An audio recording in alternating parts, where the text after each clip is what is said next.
Salam Media Sriwijaya. Kapolrestabes ungkap hasil tes mantan napi yang aniaya warga dan anggota polisi dalam pengaruh N4 Narkoba.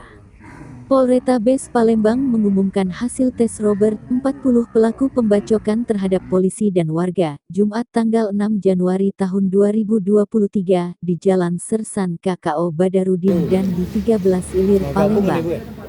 Kapolrestabes Palembang Kombes Polisi Muhammad Najib mengatakan, bila hasil pemeriksaan urin terhadap pelaku, hasilnya positif.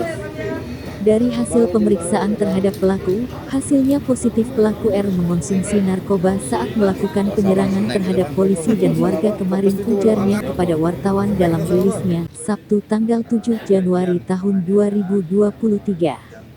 Ia mengungkapkan, polisi yang terkena sabetan parah dari pelaku itu ialah Kanit Reskrim Polsek Ilir Timur 2 Palembang saat akan menangkap pelaku di 10 Ilir Palembang.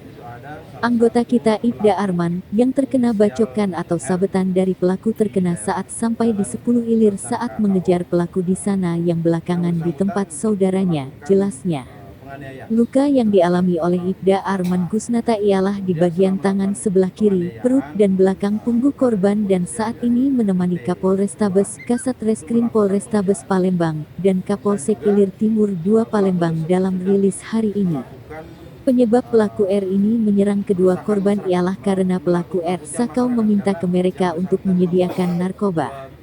Tersebar video detik-detik penangkap terhadap pelaku Robert di stasiun pompa pengendalian banjir di Jalan Ali Gatmir yang mana Kapolrestabes memerintahkan anggotanya yang menggunakan rompi untuk mengevakuasi pelaku ke atas dan hingga pukul 17.30 waktu Indonesia Barat pelaku berhasil dibawa naik ke atas dan membawanya ke yang luka berat terhadap korban inisial A yang terjadi pada tanggal 6 Januari 2023 kurang lebih jam 06.00. Itu ada salah satu pelaku inisial R di daerah Jalan Sersan KKO yang bersangkutan melakukan penganiayaan terhadap seorang inisial A.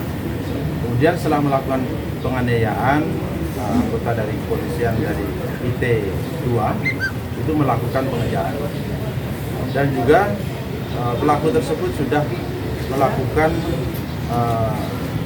meresahkan masyarakat, menakut-nakutkan masyarakat karena yang bersangkutan membawa dua bilah tajam, satu parang dan satu pisau di tangan kanan dan tangan kirinya.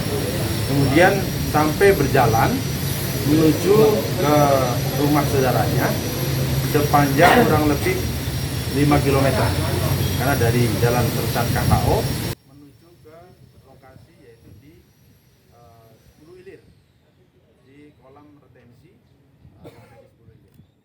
Yang bersangkutan membawa dua parang, sehingga meresahkan masyarakat takut dengan apa yang dilakukan. Kemudian anggota pada saat melakukan pengejaran itu, saya perintahkan kepada Kapolsek, apabila pelaku itu mengakibatkan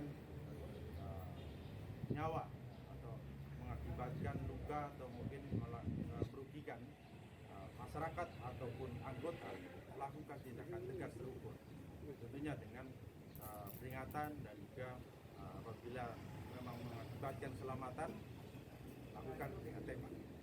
Dan kebetulan pada sampai di lokasi di 10 Ilir di tempat penampungan kolam retensi, betul yang bersangkutan pelakunya itu ada didapatkan dan kemudian di situ terjadi perlawanan antara anggota kepolisian dari Polsek IT2 bersama dengan tim opsional dari Polrestabes Palembang. Di situ ada perlawanan dan pelaku membawa dengan dua senjata tajam hingga melukai daripada korban anggota dari Polsek. Ada beberapa luka yaitu di tangan, kemudian di bagian dada dan juga di bagian belakang punggung.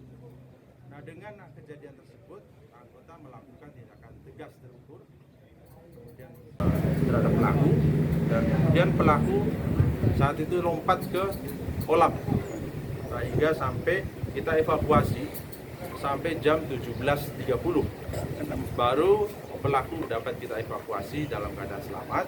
Kemudian kita bawa ke rumah sakit dan saat ini ada di Rumah Sakit Bayangkara. dan sampai saat ini masih dalam perawatan. Pelaku itu melukai anggota di air ya, Pak? Ya? Di kolam ya? Tidak, jadi pada saat di luar, pada saat di rumah saudaranya di belakang, di dekat dari kolam air, kolam retensi itu ada perlawanan di situ. Nah, dari perlawanan itulah mengakibatkan anggota ada yang luka. Dan juga dari hasil penyelidikan dan juga dibuktikan dengan hasil daripada pemeriksaan terhadap pelaku, dinyatakan pelaku adalah positif menggunakan amfetamin, menggunakan narkoba. Dan pelaku ini adalah residivis narkoba yang ditahan napi 1 tahun yang lalu. Jadi sudah keluar 1 tahun yang lalu dan saat ini yang bersangkutan masih menggunakan. Dan diduga juga mereka yang bersangkutan ini berani untuk melakukan itu karena menggunakan narkoba ini.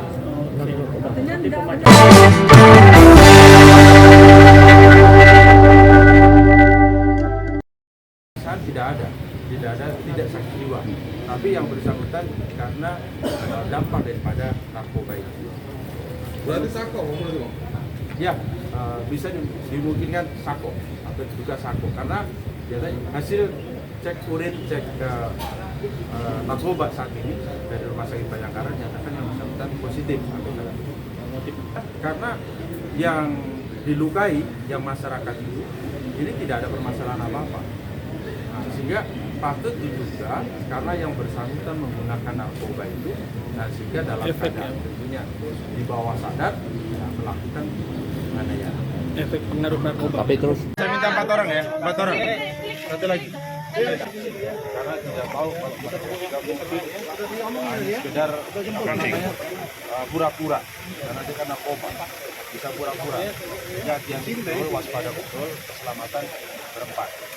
Minta yang pakai ini, yang enggak, karena kan nah, di belakang. Yang antisipasi betul mereka, dia masih bawa parang nih, yang sampai mengancam keselamatan. Kita makan keselamatan masing-masing. Kalau dia memang menyerang, ya sudah, lakukan tindakan saja. Tapi terukur. Akan menyelamatkan Mas Robert, ya, menyelamatkan Mas Robert.